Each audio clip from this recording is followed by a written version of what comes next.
Welcome, guys, to How the Frack We Got Here, a show that takes the news and events of the week and try to make sense out of it all. I'm your host, the most Will Buchanan, and on this show, we simply are all about the facts. There are plenty of news stations out there that simply want to do anything short but inform you. Here at How the Frack We Got Here, that's all we believe in. We go after the lefts, we go after the rights, we go after the middle and independents, we go after all sides because there's more than one side of a story to everything. And you need to know it all in order to actually formulate your own opinion. And that's what we try to do here at How the Frack We Got Here. Thanks for listening, and hold on. It's going to be fun.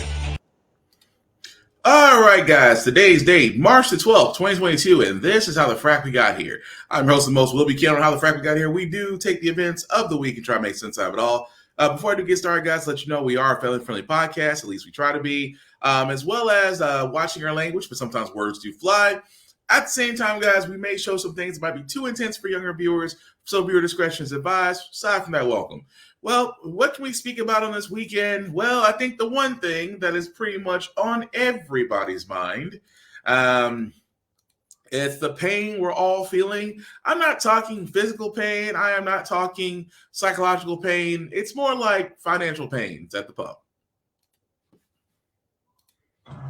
As Americans feel the squeeze at gas stations across the country, the national average for a gallon of gas has never climbed faster, spiking another 8 cents overnight and surging 13 cents in California. Usually I don't even look, and now it kind of blows my mind. To put the new price for a gallon of gas into perspective, the average price today, a record $4.25, is approaching $2 more than a year ago. And even as soaring crude prices finally dipped Wednesday, there won't be immediate or perhaps any relief at the pump. It's really just going to slowly increase this as opposed to just looking at, outright cuts. With President Biden blaming rising costs on Putin's price hike, the White House is trying to remind Americans who they say is responsible, believing most are willing to pay more for gas as war intensifies. It comes as 6 Democratic governors call for a suspension of the gas tax, which is 18 cents a gallon, as inflation, which started before the Ukraine conflict, hits a 40-year high. The pain at the pump will trickle down to sticker shock beyond gas stations. Beyond filling your tank up, your next visit to the grocery store, the hardware store, your next flight are all going to have significantly impacted fuel prices. With the writing on the wall, many Americans say they'll drive less and cut back on extra expenses. The reality here, the highest prices are still to come. So, again, the funny part about all this is, guys, when it comes to gas prices, here's the thing that always kills me. And I know I've covered this before, but still, it still kills me about gas prices. Well, number one, we're ignoring the elephant in the room. I mean, yeah, President Biden can blame Putin because of his terrorist act of invading Ukraine. But let's also understand, Russia is the number 2 oil producer in the world behind, they're the number 2. Iraq's number 1. We were taking less than 7 to 8% of Russia's gas, oil, and energy into the U.S., okay? Not much, 7 to 8%. But the price hikes were not because, and that's the one part I say I want to disagree with, because it's easy to sit there and say that Putin hikes the prices up when you're the number 2 producer of oil in the world. Here's the problem with this, that they're not saying that it's OPEC. It's OPEC, it's the United Arab Emirates. It's the fact that you have corporations out here, which, by the way, what they're not saying in the news, the corporations out there are making record profits. They made record profits when gas was over $2 a gallon, $2 a gallon and up. They're making record profits now that gas is approaching $4 a gallon, probably $4, almost $7 to $8 in some areas. They're making a profit. And yet suspending the gas tax, which, by the way, is a novelty idea, but it's not going to curb inflation at the pump. What a lot of people think, and a lot of people, this got pointed out too, well, if we just had the Keystone Pipeline, XL pipeline, we wouldn't have this issue. Number one, the Keystone Pipeline that was thankfully halted would have not curbed anything, would not have curbed any woes in the U.S. because all it would have been is taking oil, taking tar sands from Canada, refining it, and then sending it back. No implant on U.S. whatsoever. That's all I'm saying. But again, the thing is, we're not going after these corporations. These corporations who these oil corporations like Exxon, like Shell, like BP, keep forgetting they control the market because guess what? It's their ships, it's their refineries, it's their gas they're selling to all of these vendors and whatnot. They control the prices because they also can. I always say it this way: he who reaps the profit controls the prices. And we can come. I mean, I was one of those ones. I was like, "Ooh, good Lord, gas is $4 something." Yeah, it sucks, but what's your alternative? I mean, what's the alternative? Walking? We all in this day and age, yes, you can probably reduce your trips. You can probably not go out as much, but the pay at the pump is going to be felt everywhere else. I mean, transportation costs for moving groceries and food and things of that nature, food, textiles, and other goods are going to be moved. Airline costs are going to go back up again. And I feel like at the same time, alternative ways of travel would have worked out so well. For example, imagine if we had a mass transit high-speed rail system. Imagine if we actually had other ways of getting to places very fast besides planes. Imagine if we had alternative energy sources that could be utilized, that we could be putting a lot more in electric cars than what we're doing right now. At that point, eventually, this whole thing about being on dinosaur juice is eventually that's gonna run out. Now it could be close to the next 300. It could be the next 100 years, 200 years, 300 years from now. Could be.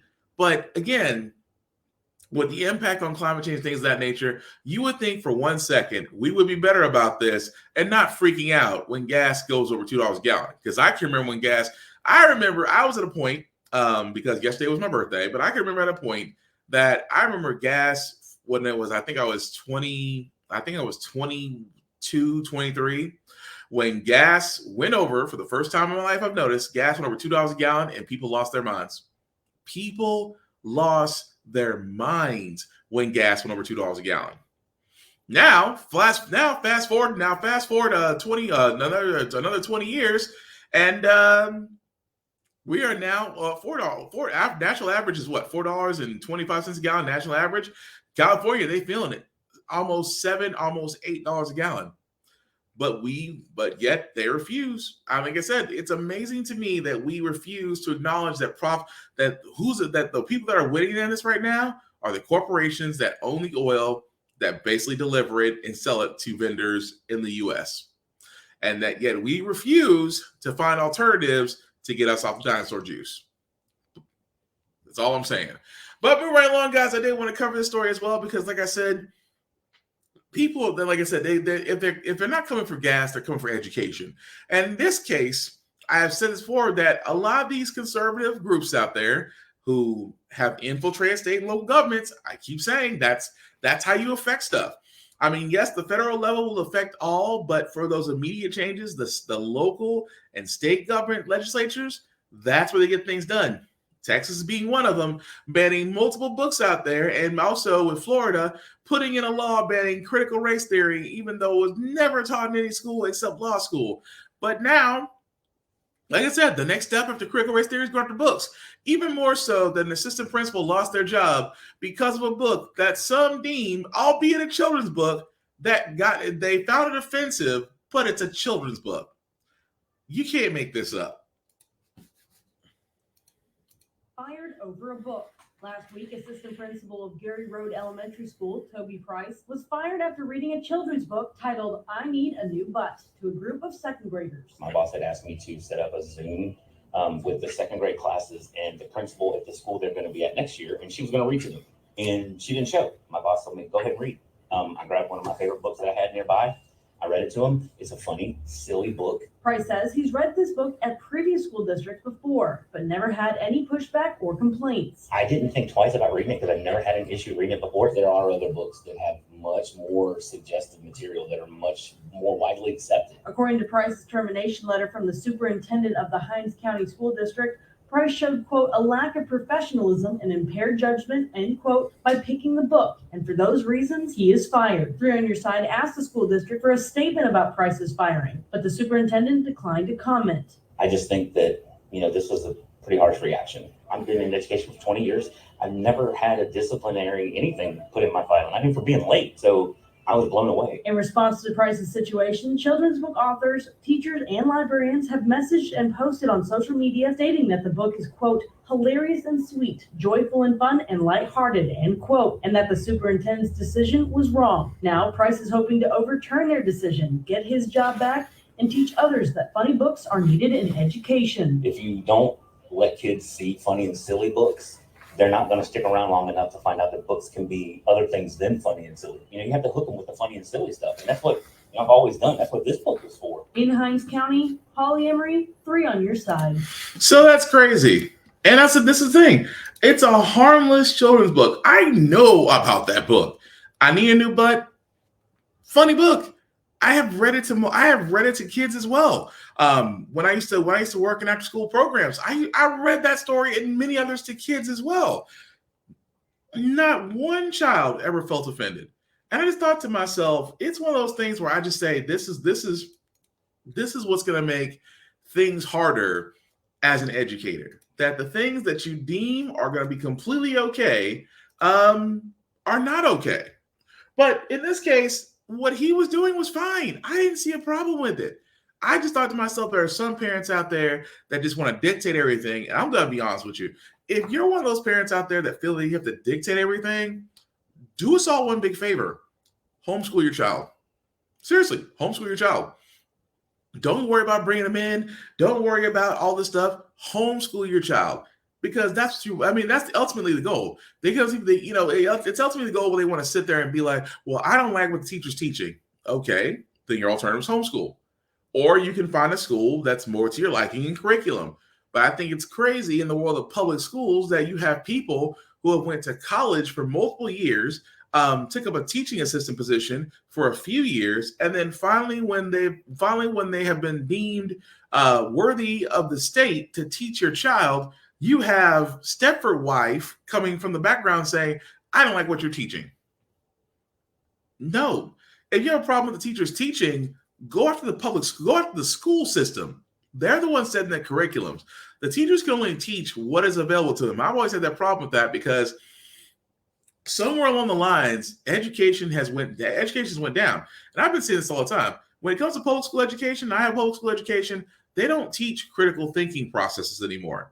It's just now because they're statewide testing, mandatory testing, things of that nature. They're teaching them to pass the tests. You're not teaching them to think critically. You're not teaching them to think in a logistical processing manner. You're basically teaching them to pass the test. Teach them the skills that's going to make them into scientists, mathematicians, engineers, scientists, things of that nature. That's cool.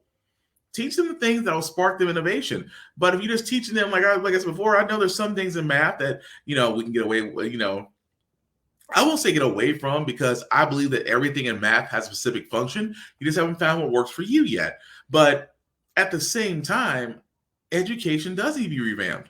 But if you want the education system to change, for all those conservative parents out there that have this way of thinking, this isn't it. It really isn't.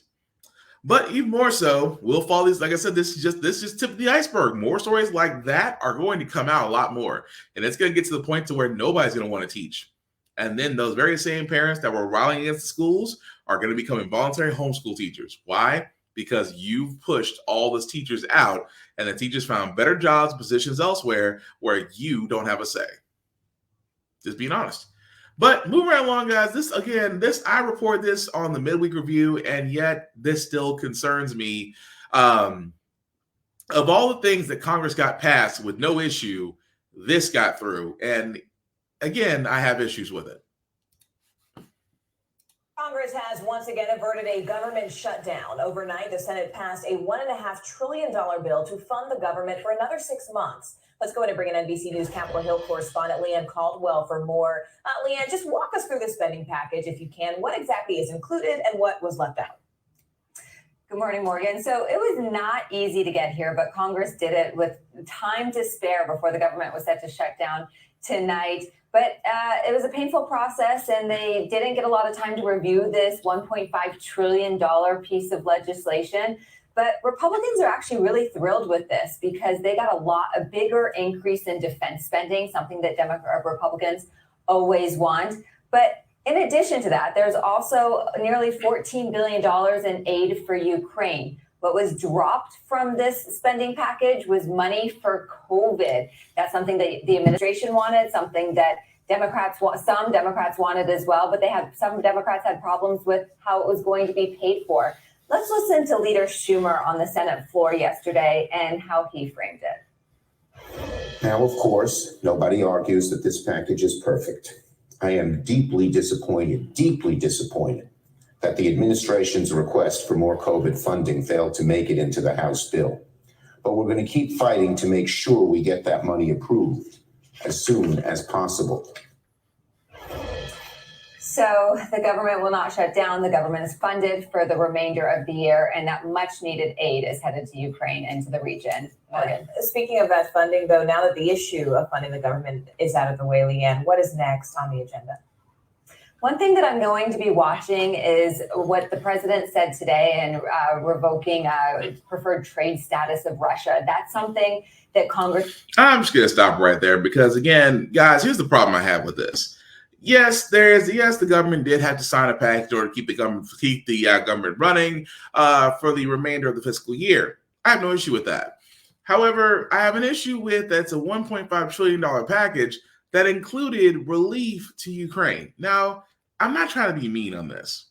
Ukraine needs all the help they can get. They are facing an adversary with a lot more armies, a lot more resources. And Putin seems hell-bent on invading Ukraine for reasons beyond comprehension. Yes, I understand that. But here's the problem I have with our current government, Democrats and Republicans alike. You guys couldn't pass a package that helps the American people, but you all agreed to pass a package to help Ukraine that included increased defense spending to send to Ukraine. Even though we've already sent food, medical, and now troops, now when it comes to COVID, because COVID is still a thing, COVID is still going around. We still have cases. Cases might be dwindling down, but it's still around. But we couldn't get funding for assistance with COVID relief. Even more so, I'm like, again, I'm not trying to be mean about this. I do believe in foreign aid, but at the same time, I do believe that you need to take care of your household first before you start helping others. And I'm surprised a lot of Democrats actually went along with this. Because to me, it's like, number one, the COVID relief package was thrown out. It was. The COVID relief package was thrown out. But you kept in defense spending, which, by the way, here's what bothers me. It's like, how much more money? We spend more money in our defense than, I'm going to be honest with you, I think we spend more money in our defense than China, Japan, the UK, New Zealand, and Australia combined. We spend trillions on defense. And I have yet to see anything come from the Pentagon, from the Department of Defense. Have they ever passed an audit? Think about that. Over trillions of dollars has been sent through this Department of Defense. Never passed one audit. Can't account for 1 cent of everything that's being spent. And now that you have a new theater of war, it's like we always have money for wars. Never for ourselves, never for American citizens, never for actually uplifting American citizens out of the issues and financial woes that we're in. But when it comes to war, we always have a checkbook. I never understood that for as long as I live. Even more so that now when even more now, it's just like, what other explanation is there? Because if other countries, like we just saw one other country, China gave almost $800K to the Red Cross for supporting Ukraine. $800K versus the now a little over $2 billion we're going to be sending to Ukraine. $2 billion that somehow we have, but we don't have for the American people. I'm just saying, take care of your house first before we move forward. Speaking of things moving forward, Madam Vice President Kamala Harris actually has an action or does something. And I'm going to play this and say why I have an issue with Chucks and Pearls right now. Tonight from Vice President Kamala Harris on the ground in Poland, concern and condemnation, denouncing the strike on a Ukrainian maternity hospital. We have been witnessing for weeks, and certainly just in the last 24 hours, atrocities of unimaginable proportion. And now one of America's top diplomats becoming the first senior U.S. official to accuse Russia of war crimes. They constitute war crimes. They are attacks on civilians that cannot be justified by any in any way whatsoever. Though U.S. policy calls for a thorough international investigation, Harris tonight reinforcing the U.S.'s commitment to its European allies. The United States is prepared to defend every inch of NATO territory. The vice president dismissed any disconnect after the U.S. rejected Poland's offer to hand over fighter jets to the U.S. to transfer to Ukraine. But Ukraine's president and top Republicans are demanding the jets be delivered now. They're better at running their own war. They know what the conditions on the ground are. They're there, we're not. Top intelligence officials say the U.S. believes Ukraine is not using all of the fighter jets it already has, and that the U.S. is providing what Ukraine needs most, more anti-aircraft and anti-tank weapons. Tonight, the White House says it will not draw a red line that would trigger sending American troops to Ukraine if Russia launched a chemical attack, though officials here say the U.S. has not let any Russian attacks. So, again, I got to put this so nicely. Oh, it's nice to see the Madam Vice. It's nice to see Madam Vice President. But again, it's always the whole thing. It's like, well, we want to go after them for war crimes. Okay, that's fine. But it's almost like there's a history of Russia doing this kind of stuff.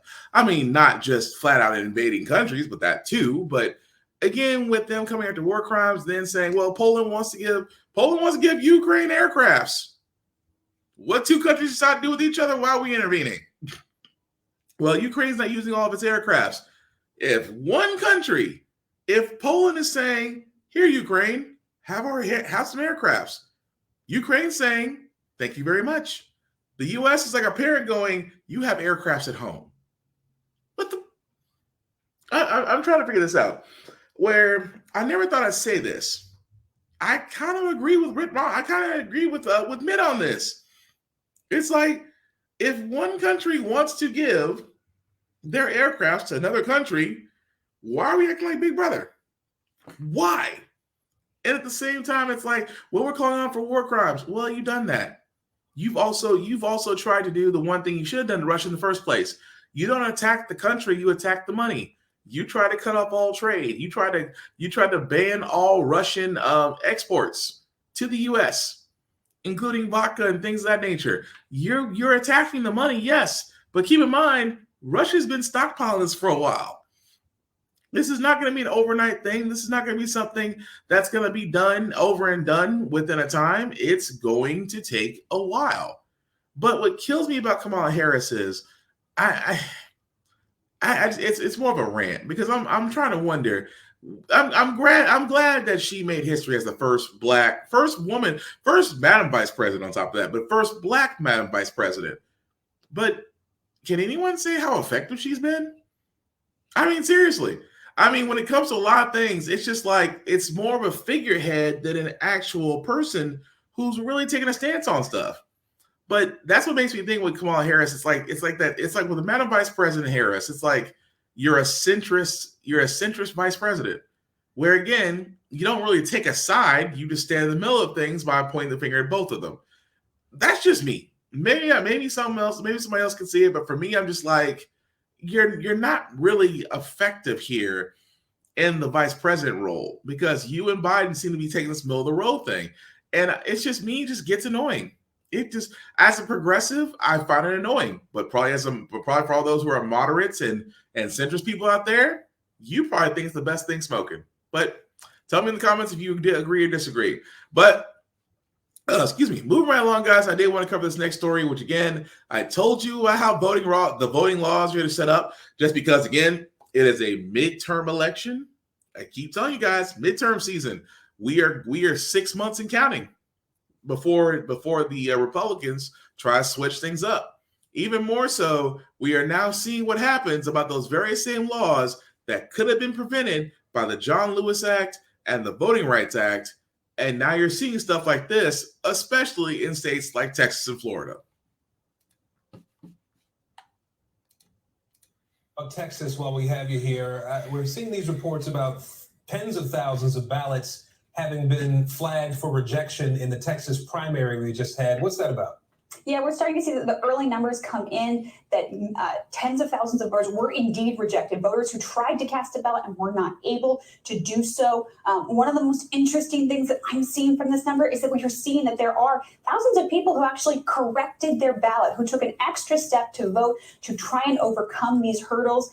Cure rates, which is what it's called when you fix a problem with your ballot, they're usually really low in other states, but I'm seeing some significant numbers of voters who had to take an extra step but did take it to get their ballots counted. Still, though, tens of thousands of voters who weren't able to cast a vote in this last election. Much more to follow out of Texas, then we know you'll be looking at. And again, I have been saying this, mail-in ballots are being rejected. Surprise, surprise, surprise. Why? Because again, Republicans have been, well, here's the one thing. Republicans have been literally and figuratively dismissing mail-in voting. They dismissed it. They sat there and said, oh, well, nobody's going to do it, even though Dorito did it when he was president, did mail-in voting, but swore up and down he didn't want nobody else to use it. At the same time, we were still in a pandemic area where a lot of people were still afraid of catching COVID, even at the fear of not being able to get their vote. We've seen what happens in Georgia.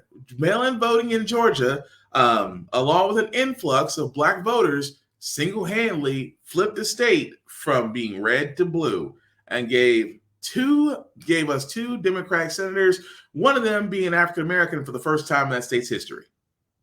That being said, Republicans are not going to make the same mistake twice in this election. That's why they've been setting up the hurdles. They've made it hard to do mail-in voting. They've made it harder to do mail-in drop boxes. They have made it harder for those. They have made it felonies if you want to bring food and water to those in line. They have made it difficult because they realize the more stuff they make difficult, the less people will vote. And again, people are already dismayed by voting, and I have been saying this for the longest time. If voting was not crucial, why are the Republicans making it so hard for you to vote? Actually, the Republicans plus Manchin, why are they making it so hard to you? Why are they going to make it so hard for you, the average voter, to vote? Keep in mind, we're their boss. We should be, if I was in West Virginia or if I was in Arizona, where Sinema is still senator in Arizona, Manchin still have senator in West Virginia. If I was progressive living in either state, I would be pushing hard to have them removed. They've been ineffective. But then again, I've been saying this since the beginning of this year. When it comes to the midterms, Democrats are going to have a harder time trying to convince voters to continue to vote for them because they don't have a lot of wins for the American people. However, Republicans will bank on the fact that their voter base are idiots and have amnesia because they'll swear up and down they don't remember a worse time than this, not realizing they had it rougher under a Republican administration than they do under a Democratic one. Republicans, at this point, don't have to do anything because they can sit there and say, come election time, oh, well, you guys trusted Joe Biden. This is what you got. Now you should try us. You don't think for 1 second that Mitch McConnell isn't eyeing the Senate Majority Leader seat that he loved for a little of 4 years? He would love nothing more to get back to it, let things as normal, and watch how quickly Republicans want to reverse everything Democrats did previously. Just saying. This is the reason why voting is so very, very crucial. But also some other news that we did want to cover this weekend. Again, it may have taken forever and a day, but finally, lynching is considered a hate crime. Historic moment in Washington after more than a century of failed attempts at lynching is now set to become a federal hate crime. We take a look at the Emmett Till Anti-Lynching Act by the numbers. The Senate unanimously passed the law late Monday in this divisive political climate. That means all 100 senators agreed to it. This comes after a stunning at least 200 efforts to pass some version of this bill over the past 100 years. Once signed into law, lynching will be punishable by up to 30 years in prison. The bill has been championed by Representative Bobby Rush of Chicago since 2018. The act is named after Emmett Till, who was from Chicago's South Side.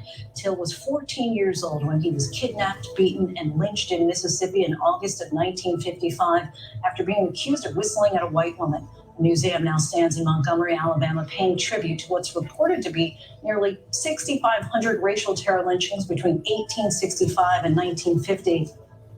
Black Americans remain the most targeted group in the U.S. when it comes to reported hate crimes. They made up 34% of all hate crimes in 2020, according to the FBI. Senator Tim Scott, who has spent 2 years leading the push to get this passed in the Senate, called this a necessary and long overdue step toward a more unified and just America. President Biden is expected to sign this bill into law. So everything a step up to Tim Scott. Because Tim Scott, I'm sorry, the only black guy in the Republican Party, and yet was solely responsible for killing the George Floyd Police Reform Act, is going to sit there and say that he backs up the anti-lynching bill. Look, I'm glad that finally lynching is now considered a federal hate crime. I'm just sad that it took nearly 60 plus years to get it done. Where, you know, it's always amazing to me. And I said, and I'm not trying to be ungrateful, but let's be honest. Remember the attacks on Asian Americans during COVID because, you know, Dorito decided to sit there and point out that the coronavirus, really the China virus, and Asian American people and those of Chinese descent were being attacked. And remember how quickly, and I say this, I'm trying to be nice, seemingly possible, how quickly that a COVID hate bill was put through Congress, voted on by Republicans and Democrats, and signed into law within months of those actions happening. Meanwhile, we have been waiting almost 60 plus years for lynching to be considered a federal hate crime. Again, I'm just pointing out the fact of the matter is that we still have a long way to go, Mr. Scott. We still have a long way to go because the wheels of justice still turn slow for us and lightning fast for others. That's all I'm saying. But again, speaking of things we should be concerned about, again, you guys remember about Supreme Court Justice Ketanji Brown, that she is now meeting with Democrats and Republicans before her confirmation hearing. Lisa Murkowski is pretty much one of 3 Republicans that are voting to elevate Judge Ketanji Brown Jackson, but she hasn't gave a yes or no. Keep in mind, Murkowski is one of the very few ones that actually did not vote to indict. She voted to indict Trump the first time. She did vote to basically have him to vote Trump. Excuse me, I lost words. She did actually vote to have Trump indicted the first time. She did not she did not do the second time. And now, because again, election year, she's got a problem. She has a problem just because if she elects Ketanji Brown, which is she collects Judge Brown Jackson, if she does that, she will be seen in the political crosshairs and could possibly lose her seat. However, because she is one of the ones that voted to nominate her, if she decided not to, then she could be seen as a liar and pretty much a flip-flopper, like Mitt Romney. And again, guys, you would think, because this is a historical moment. A historical moment, mind you. You think for 1 second that this should be a no-brainer. We do not have a black woman on the Supreme Court. We've had 2 black men, Thurgood Marshall and unfortunately Clarence Thomas. Yeah, I know Clarence Thomas is not my cup of tea either, but still, the fact of the matter is that yes, we should. I mean, Joe Biden within his administration should basically do what Trump did in his. You should go ahead and take in. He put in Brett Kavanaugh. He put in Amy Coney Barrett, and rushed them through. All I'm saying is Biden should do the same. Well, that would mean that the Supreme Court would go from 9 to 11. I'm sorry, from 9 to 10. Yeah, what's the problem? You can put almost up to 29 people in the Supreme Court. Why not pack the court? Packing the court means more cases get heard. More cases get heard, less of a waiting list. It's almost like we're afraid to actually put the highest court in the land to use because they like the fact they want to keep it small. They want to keep it small and leaning right because that's the current Supreme Court that we have right now, small and leaning to the right. The Republicans would lose their minds if the Supreme Court was packed and it was progressive. Could you imagine that? I mean, I would personally love it. A more progressive Supreme Court versus a conservative Supreme Court, cool. Will that scare conservatives? Absolutely. But will it move us forward? Without a doubt in my mind. But we will keep an eye on that because, like I said, the confirmation hearings are coming up. Republicans are mostly old white men are complaining and trying to sit there and say, well, this is offensive toward black people. Number one, if you're not black, do yourself a favor. If you're not black, please don't go out there and simply say, well, this is something that black people are not going to like. How do you know? You've been thinking for every other race out there, but not allowing them to think for themselves. Maybe you just need to learn to shut the fuck up. Just pointing that out. But moving right along, guys, a couple more stories before we get to our feel-good segment. I did want to cover this because, again, I sat there and said this was going to happen in Texas with them making attacking transgenders, going after those who are under 18 but seeking, but also recognizing those transgenders. And we sat there and said there was a law being put in place that anybody under 18 receiving transgender care would be considered child abuse. And that, again, in the good old state of Texas, if you know somebody is doing it, if you see something, say something. Well, Texas has opened up 9 alleged abuse investigations of minors receiving gender-affirming care. 9 cases have already been submitted, and those very same 9 cases are being looked at by the Department of Family and Protective Services. I have been saying this. It's simply just like the Roe versus Wade, in which, again, the current Supreme Court circumvented. it. And I have been saying this. If this came into law, watch how quickly they have cases. And I've always said it best. If my future children were transgender, binary, non-binary, or just, want to be recognized by a different set of pronouns, I don't care. It is my child or my children. I will love them unconditionally, no matter what they decide to do in life. I just want them happy and healthy. But it amazes to me, again, when you have conservative, repressed, mostly religious dictated people who decide that they want to put what they believe into law for everyone to follow because they think they know better, this is what happens. The fear of the unknown of not having these conversations with your child out of fear that it will convert them. But they do the same thing to religion. But again, I'm not surprised. This is why I said this whole thing about snitching and things of that nature. To me, it's one of those where this is exactly how we have got to this point. We have gotten to this point just because, again, conservatives and those that mindset went to the state and local levels and changed laws. And I've been saying that. I've been saying it for the longest time. That's how we change things. You have to start at the state and local levels first before you can go federal. Because federal, as you can see, is not guaranteed anymore. It's not. But if you go to state and local levels and change it per laws of states, doing the exact same thing that Republicans want, but hate when their own doctrine is used against them, priceless. But it's organized. And unfortunately, right now in the South, Republicans are more organized than others. And they have got it to the point to where they have basically made it harder to do. It's not impossible, but it's hard to get things done. And that's the difference.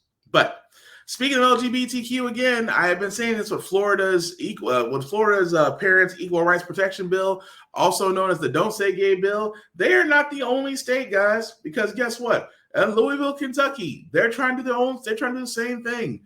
They're trying to basically limit the rights of LGBTQ plus Americans. Because technically, after Florida passed theirs, Louisville, Kentucky starting to do the same. So is Georgia. They're passing similar bills of the Florida Don't Say Gay bill that may actually get passed because guess what? They're all conservative. Even to give you guys some more context, this is the current, of course, the U.S. map you see in front of you. But check this out: more than 150 anti-LGBTQ bills have been introduced this year. And of course, my home state of Tennessee definitely has more than 10. And other places who are more conservative are slowly starting to do the same. I keep telling you guys all this. they, as much as they sit there and say that this is not about the gays, it's about giving parental rights, things of that nature, it is. Why? Because again, it's the fear of the unknown. It is the fear of the unknown. And that's the thing about it. Once it's the fear of the unknown, there's nothing more that can be said at that point. It is literally and figuratively, an attack. But I'm so glad to actually see. The one thing I will say, I am so glad that I see LGBTQ people standing up and being, no, we're not going to take this. We're going to protest. We are going to organize. And I love seeing that, because you know why? That just goes to show you that yes, you can still question, you can still protest, you can still do everything that you can to basically sit there and stand up against injustice. Because this is what it is. Pretty much injustice. That just because some folks don't like the lifestyles of some, they want to make it hard for them to live because it makes them feel better and righteous, which is really just a crock of shit. But that being said, guys, we're going to go move on to our feel good segment, because usually how the Frack we got here, we usually cover a lot of things that are doom and gloom. Sometimes make you want to, lose your faith in humanity. But hey, it's the weekend, and I know right now, weather-wise, especially if you're on the east side, the northeast right now, it's whoo. But hey, we want to always leave it on a good note, some positivity, some pep in yourself, a song in your heart. And again, the first story, I actually did cover this on the midweek review, just goes to show you that when it comes to Ukraine, you can still find great things there. All right, it's time now for a weekend morning boost, and I think we could all use it. Joe is back with that. Hi there, Joe.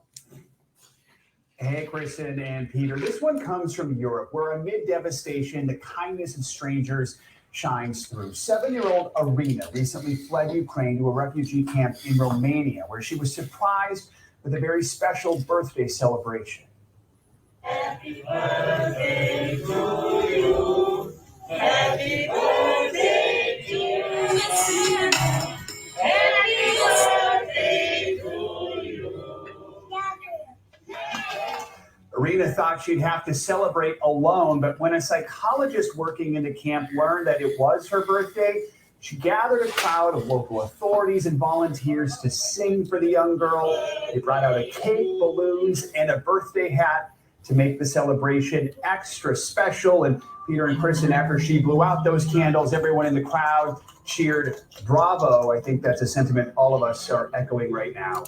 I thought that was cool because, like I said, even in a war-torn place like Ukraine, a young girl can still celebrate her birthday, and that will always be cool to me. Just because if a bunch of strangers can say happy birthday to you, like to me, my birthday was just yesterday, and a whole bunch of people, even people I didn't know, said happy birthday to me. And again, I think everybody that did tell me happy birthday and things of that nature, it always feels good to always hear that and to be around, because let's be honest with you, keep in mind, supposed to be, it's just a good time. Let's keep it. Let's not go dark side on the feel good moment. But anyway, here's the next one where again it's like sports is always the one thing that brings us together, especially those who always want the opportunity to play and also have their moment to shine. And this young person got exactly that. Keep an eye on number 10. Tonight, Andy Tolleson, a senior at Lake Hamilton High School in Piercy, Arkansas. He's the basketball manager, and he's America strong. Andy has special needs, but it's never stopped him. He runs the clock during practice, proudly folds the towels, he fills the water bottles, and he's the one who revs up the Wolves. His high school documenting every moment. And right before the last home game of senior year, for that night, we will start our seniors. The coach tells the team seniors will start, but they needed one more.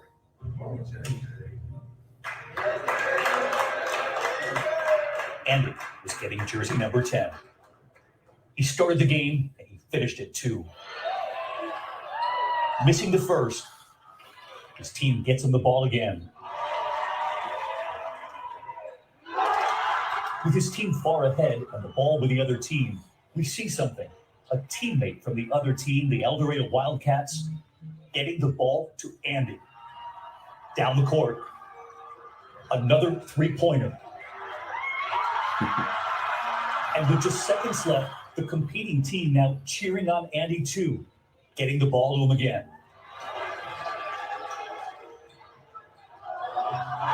A third three-pointer. Both teams surround him. And right here tonight, Hi, David. the Lake Hamilton Wolves and Andy telling us about the big game. Hi, David. This is Andy Tollison. It's been so cool. Coach Scotty Pennington. Andy's been such an inspiration to our team.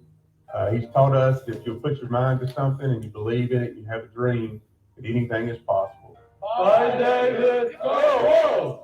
That's right. Go Wolves. Go Andy. And You know what? Nah, I'm not crying. You crying. I love stories like that because again, the acts of kindness, dude. And the fact of the matter is, Andy showed up. He said, "Shh, I might get the ball, but guess what? I'm getting buckets. I gets buckets. I'm sorry. My mom went to Uncle Drew. I gets buckets. But anyway, last story we got, guys, before we call it a night. Ooh-wee. Okay, here's the last story. Yep. All right. Shall we get to the boost? Let's do it. Let's do it. Chandler Marie King loves to experiment with her own makeup. Okay, but one day she decided she was going to paint fake eyebrows on her 9-month-old daughter Lily, just to see her dad's reaction when he came home from work. So what was it? Let's take a look.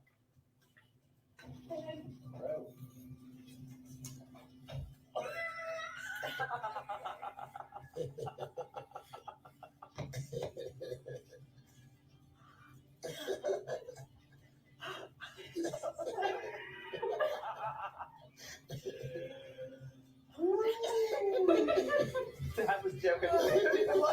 Anyway, couldn't stop looking. It was one of those things. That's a fun camera. I like how the baby's looking like that. What? Yeah, it's me. Hi. Made the long day worth it. Ooh, I'm not gonna lie. I'd be that parent. I can see my fiance doing that to our child. I'm coming in, I'm like, you know what? I don't care. Look, I'm a big believer in laugh. You know, laughter will get you through anything. I'll be honest. Laughter will get you through so much stuff in life. And, you know, whether it's a hard day at work or whether, you know, things in life are just not going your way, if you could, for me, finding something to laugh at and smile and laugh till my cheeks hurt, till I fart. Yes, you can laugh. You can laugh so hard that you can fart. I've done that many times, but finding something that just uplifts your spirit is always cool. And I love to share stuff like that. But anyway, that's going to do it with this podcast, guys. I do thank you all for watching, for liking, for letting people know that this is up and running. I certainly appreciate that. Some shameless plugging before I get out of here, guys. I do want to first talk about my buddy, Big VZA Dot, who will be coming back to podcasting very soon. But you can definitely find him, the Von Westwood on Facebook, Big VZA Dot on all socials, where he usually does his Smoking Trailer Sundays every Sunday from 6:30 to 9 p.m. Of course, his REF podcast every Tuesday from 6:30 to 9 p.m. But definitely check him out there, guys, on his socials, Von Westwood on Facebook and Big BZA on all socials. Also, shout out to RN Geek Present Geek Salad for allowing me to share my podcast on their page. There are a couple of guys I met last year that I hope to have on my other podcast very soon. That they do RN Geek both cover things inside and outside of pop culture through a unrefined but an intelligent way. I mean, it's engaging, it's funny. Both guys really do have a good perspective on a lot of things. I love debating and talking to them about that stuff. But definitely check them out on Facebook as well as the YouTube page currently leading right there, RN Geek Present Geek Salad. Now, as for yours truly, guys, of course, my handle, BlackFox447. You can always find me there as I usually do post things on Instagram, movie reviews, video game reviews, just some gym stuff because I do a couple push-ups. Also, at the same time, guys, I am one of those guys, like, you know, between the last couple of years, we have had a lot of depressing stuff. My whole thing is I really want to change the narrative. I want us to be positive. I want us to be encouraging. I want us to be kind to each other. And I think, you know, as I do that and motivate others as well. And I hope by doing so myself, I want to be able to share that message with others because, again, kindness is one of those things that we can all do. Random acts of kindness are great. Whether it's a minute, a day, an hour, a lifetime for somebody, doing a simple gesture for them, like saying happy birthday, which I got all yesterday. Saying happy birthday can make a guy smile, make a 39-year-old guy like me smile. And again, it doesn't take much. It takes zero energy to be nice. It takes everything to be a dick. Just saying. Beyond that, guys, like I said before, with COVID still going down, please, oh please, if you haven't already, please get vaccinated. Please wear a mask. Please protect yourself because, yes, the numbers are going down, but we still need to be prevalent. We still need to be proactive, and we still need to be protective of others. That is the truth. Not only that, But there are still people that go to hospitals for life-saving treatment, those who have kidney dialysis, blood transfusions, diabetic needs, things of that nature. Their appointments get pushed back just because there's a COVID bed being taken up. Let's do our part and actually get the numbers down in these hospitals so folks can still go in there and get the life-saving treatment that they need. The last thing I'll say about the fact we got here, guys, is all about staying informed. Beyond that, the link at the bottom, if you copy and paste that into your browser, we'll take you to the link tree. That's the Facebook and YouTube groups for all of our podcasts. How the fact we got here, Get Bit, and of course, the Alpha's podcast. Now, the last thing I'll say about how the fact we got here is all about staying informed. We're not trying to change minds, persuade people. We are simply trying to do what the news agents of old try to do. Give you all the information, allow you to make up your mind for yourself, but provide a logical perspective to go by. Again, guys, we do a lot better as society once we're informed. We regress it, we move forward. We try to right the wrongs of our past by actually changing laws and making decisions now that should have been done back then. Like elect our first Madam Vice President who was Black. That being said, guys, when we don't learn from history, we are doomed to repeat it. That's why we keep asking ourselves, why are we in the same wars just on different continents, not confidence? Why are we confident in having wars on different continents? Why the frack are we still in having the same problems with money? Because it's always the other side that wins while the other side of the bottom end that loses. Why are we electing the same officials that pretty much do not do anything for us? And most importantly, why are we still asking ourselves how the frack we got here? Thank you all for watching, guys. If you're watching this on Playback, please comment if it's live. I still want to know what you guys thought about everything we talked about. Aside from that, take care of yourselves, each other. We will all get through this. Peace.